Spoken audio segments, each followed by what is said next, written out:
Mr. President, what I really wanted to come to the floor and speak on today is the issue that has consumed more of my time and energy and my time in the Senate than any other, and that is the state of our nation's finances. As a member of the Budget Committee and the Finance Committee, I wanted an opportunity to speak about the looming convergence of several important fiscal deadlines. The government's ability to continue borrowing money, the so-called debt ceiling, which is a little bit of an oxymoron since the debt ceiling is simply going ahead and authorizing payment for bills that have already been incurred, but more on that later, obviously must be raised this fall. And the budget year runs out on September 30th, at the end of this month. Meanwhile, the White House continues to talk about working on comprehensive tax reform this fall, even though, at least to date, my colleagues on the other side of the aisle, the Senate Republicans, are making it pretty clear they're not going to actually do a major tax reform because they're going to have to rely on a more modest approach, an approach that will only require 51 votes. That ends up sounding to me like what we may end up coming from the majority would be more of a tax cut than simply tax reform. In mid-July, President Trump told an interviewer, quote, "After health care, taxes are going to be easy." Well, we'll see. Making the numbers work, getting the incentives right, making the appropriate trade-offs, rather being as easy as the president says, comprehensive tax reform, last done in 1986, actually is more like solving a Rubik's Cube. How this body chooses to act in the face of these deadlines, the debt ceiling, the end of the budget year, and tax reform, will tell us a lot about the fiscal priorities of the House and Senate leadership and the priorities of the current administration in responsibly addressing America's long-standing fiscal challenges. So, even though we're just back from recess, let me share with you what I believe are some very hard truths. First, non-defense discretionary spending made up only 16% of our 2016 budget. By contrast, mandatory programs, Social Security, Medicare in particular, made up 39%, in total 63% because there are other mandatory programs included, and on a going forward basis, Social Security and Medicare will make up 51% of spending growth over the next 10 years. Over half of all future spending growth on automatic pilot. The truth is, the first hard truth is, we cannot dramatically boost military spending, cut taxes, invest in infrastructure, and leave our two largest spending programs, Medicare and Social Security, untouched in any type of fiscally responsible way. That means we'll have to make dramatic cuts. And the truth is, where will those dramatic cuts come from? The non-defense discretionary spending. That means programs for people who work for low wages or otherwise struggle by. All of those programs will be on the chopping block. For example, in his fiscal 2018 budget, the President proposed eliminating funding for the Appalachian Regional Commission. In my mind, this is the height of hypocrisy. The President did extraordinarily well in parts of my state that are part of Appalachia. He promised a renewal for folks who used to work in the coal mines. Well, his first budget, instead of offering renewal and hope, slashed one of the most successful long-term bipartisan supported programs, the Appalachian Regional Commission, that has invested millions in communities throughout Appalachia over the years. As well, the President's same fiscal 2018 budget completely eliminated a program that helped struggling families heat their homes during the coldest months of winter. Again, all those cuts come out of the non-defense discretionary spending, which in English really means education, support programs, roads, R&D. All of those programs will be subject to cut within the current budget fiscal outline. Here are some additional facts. Our national debt is approaching $20 trillion, and debt held by the public as a percentage of the GDP is the highest it's been since we emerged from World War II. The federal government spends more money than it collects in revenue. I work in the only place in America where occasionally people high-five each other because the deficit on an annual basis got down to $400 or $500 billion. No other place in the world will operate with those kind of economics. By 2029, every dollar of tax revenue will go to programs, in effect, on automatic spending. Those mandatory programs I mentioned earlier, like Social Security, Medicare, Medicaid, all good programs.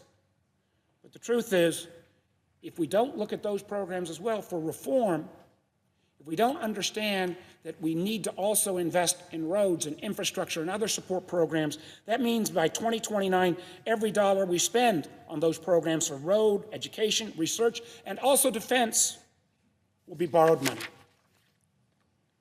The truth is, we have a very inefficient and outdated tax structure. Let me be the first to acknowledge that, and acknowledge that the goals of tax reform are efficient. Better efficiency, more transparency, those are goals I can endorse. It hasn't been updated in more than 3 decades. Truth is, I think on both sides of the aisle, there's bipartisan agreement that we need tax reform. I think we can all agree that we have a backwards tax system. Matter of fact, in many ways, we have the world's combination of worst. We have an incredibly complicated tax system with nominally on the business side the highest corporate tax rate in the world. Yet, if you look at the revenues that we collect, and now I'm not talking about just business taxes, but individual taxes as well. If you look at the revenues we collect as a percentage of our overall economy, where would you think America lands? If you listen to many, you would think America must be the highest tax state in the whole world. Well, if you look at the 34 industrial nations that make up the OECD, the United States of America, state, local, and federal taxes combined, we are 31st out of 34. I hear many times colleagues on the other side of the aisle, for example, complimenting Germany and other countries with some of their systems around training or infrastructure investment. I'm not suggesting we move to their tax systems, but they raise as a percentage of their GDP 5, 6, 7, 8% more of their GDP in taxes than we do. I'm not saying we should duplicate Europe, but if we are going to compare apples to apples, we actually have, again, the world's combination of worst. The most complicated system, yet we raise at the bottom of the barrel in terms of revenues. And the fact is, because, and let me be clear, there is blame on both sides of the aisle. This $20 trillion of debt did not emerge overnight. This has been growing for 50 years, so both political parties bear plenty of responsibility. And the challenge right now is not only our annual deficit, which was the subject of a lot of discussion when the deficit was over $1 billion, but in a sense, even though the deficit is down, what we have to grapple with now is that the accumulated debt, so even though those of us who may not have been here for decades, we have to bear the responsibility of those who went before us, the accumulated debt in our country is $20 trillion. Now, we've not felt the full effects of that debt because since 2009, we've had the advantage of record low interest rates. But as we've seen from the Fed, and as we've seen from many people on both sides of the aisle who are encouraging the Fed to go ahead and raise interest rates, that luxury of not having to deal with the debt service of our accumulated debt, those days will soon be behind us. So what does that mean? Well, it means that when, not if, but when interest rates go up, in financial terms what's called 100 basis points, in English what's called 1%, when interest rates go up 1%, the federal government will be charged an additional $160 billion a year in annual interest payments just on that accumulated debt. $160 billion additional debt service for every 1 point rise in interest rates. If you saw a spike in interest rates, 3 or 4 or 5%, which we saw in earlier times in our country, I don't think that will happen. would basically bankrupt the federal government. The truth is, even that relatively minor 1% increase in interest rates and that additional $160 billion in debt service, and that payment comes before we pay Social Security, before we pay our military, before we pay for roads, that comes right off the top. That $160 billion is more than we currently spend on the Department of Education and Homeland Security combined. And that's not an obligation that we can avoid playing. And as I mentioned, here's the truth. Fiscal discipline should not depend on who sits in the White House. Fiscal discipline should not depend on who controls Congress. The truth is, many of us who were involved in the so-called Gang of Six that advocated the Simpson-Bowles plan a number of years back, not perfect, but would have gotten us out of this challenge. The truth is, every day, every month, every year that we wait to address this structural imbalance, the problem only gets worse. And the tools that we have in plain old balance sheet terms, I was a business guy longer than I've been in politics, you got to either raise revenue or cut spending, means that the cuts that will have to take place, or the reforms that will require to take place in our entitlement programs, or the amount of revenues that will have to be raised, only makes it more difficult. And as I've said, neither party comes to this issue of the deficit and the debt with clean hands. And frankly, memories in this town conveniently be short. So in the coming weeks, as we head toward the possible convergence of the debt ceiling, government funding, tax reform, government shutdown, here's what I'd urge my colleagues to pay close attention to. First, the White House and my Senate colleagues should avoid using rosy scenarios just to make their proposals look fiscally responsible when they aren't. Over the next decade, the Congressional Budget Office, Congress's official scorekeeper, and let me acknowledge again, no matter who's in charge, everybody likes to blame the CBO, but they are referees. The CBO has said that they expect our GDP growth to average a little above 1.8% per year. I hope we can do better, but that's what the referee says. The Trump administration budget is based on 7 straight years of 3% growth. Now, that's great aspiration, but any responsible business would not base their assumptions of their budgets on a going-forward basis, rejecting our official referee, the CBO, and in effect, plucking a number out of the air. Why do they do it? Well, those rosy and unrealistic economic assumptions allow the administration to claim a fictional $3 trillion in additional tax revenue over the next 10 years. That's the differential in 1.2% of additional growth in 7 years straight. The administration, in their proposal, then uses this fake revenue to cloak additional tax cuts and spending cuts under the banner of fiscal responsibility. That's wrong, that's irresponsible, and no responsible organization or business would take those actions. Second, the administration cannot shift costs to others and then claim it as savings. Look no further than what the Trump budget does with federal programs for the poor. Over the next decade, it calls for slashing more than $600 billion from Medicaid. That's just within a budget. That doesn't include the additional cuts to Medicaid that were proposed in their ill-fated health care reform.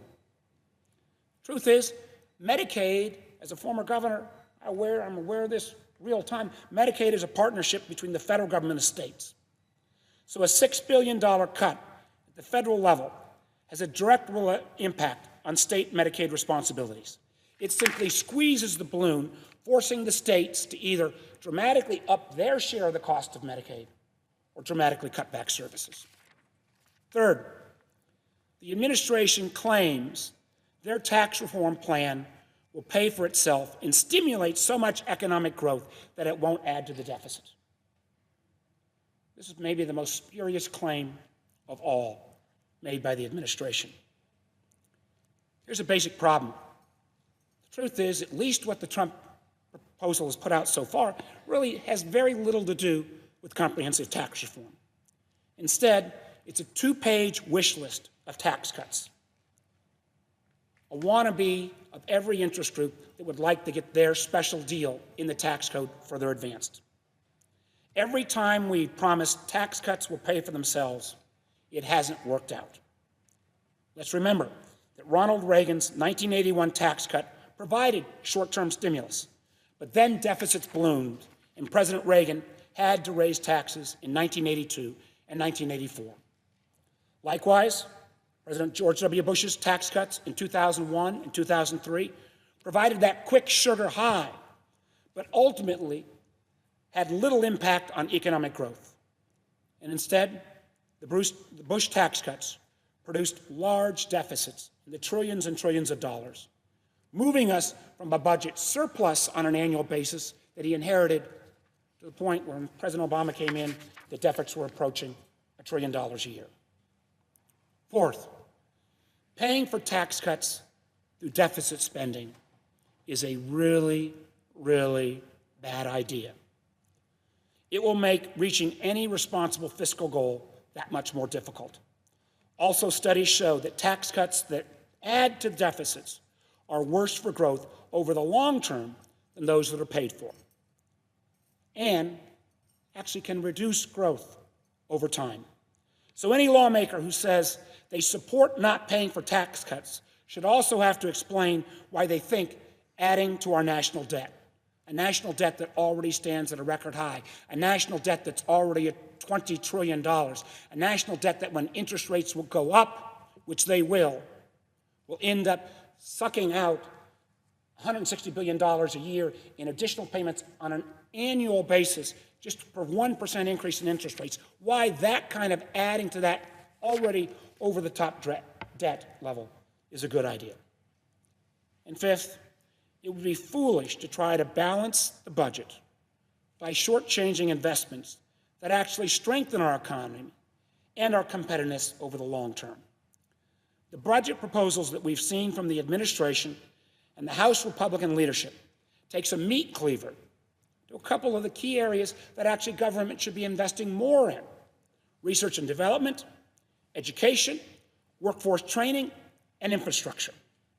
As a former business guy, as somebody who invested in more businesses, created public companies, was a venture capitalist for more than almost 2 decades, I looked at businesses and I based my willingness to invest whether they had a good plan in terms of investing in the workforce, investing in their plant and equipment, and investing in staying ahead of the competition.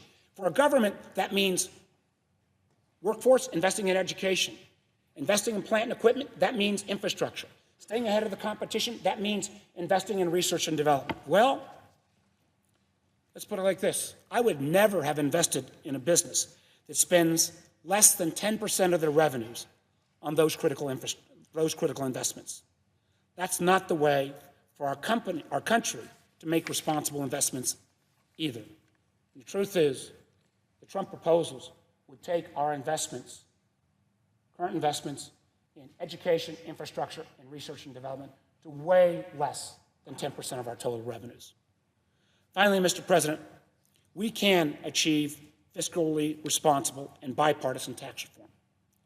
I would actively look forward to working with colleagues on both sides of the aisle on these reforms. There's no area I've spent more time on, and I think I bring something to the table as both a former governor and, more importantly, perhaps as somebody who's built businesses for more than 2 decades. I would also strongly suggest that nothing could help our economy more than a bipartisan agreement on a responsible path to making sure that we don't simply salute when our deficit's only $400 or $500 billion a year, but then when we actually start to bring that deficit down. Those are challenges before us. In many ways, the outlines of those challenges we'll start to see this month. I look forward to actually trying to move the ball forward on these very important issues.